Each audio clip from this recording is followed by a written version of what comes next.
Maraming mga tao ngayon nagtatanong, bakit mostly o karamihan sa mga tao walang oras, walang panahon sa Diyos? Tatlo lang yan.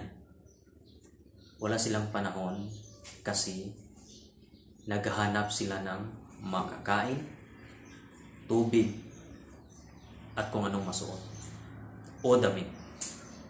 Mga kapatid, sabi ng Diyos, seek first His kingdom and His righteousness, and all these things shall be added unto you.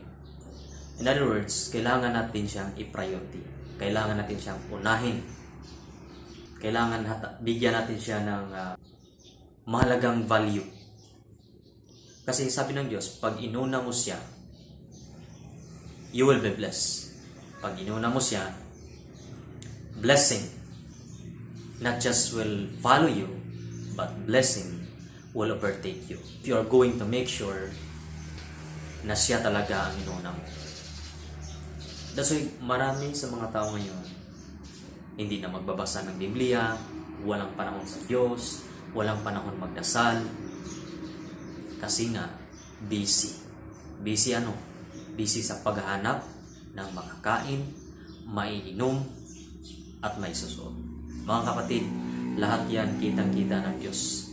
That's why tayong lahat walang excuse pagdating ng panahon. Kasi sabi ng Diyos, ang mga yan, mga bagay na yan, nakikita ko. So kung nakikita pala ito sa Diyos, kailangan unahin natin siya. Kasi kapag inuna mo siya, blessing will follow you.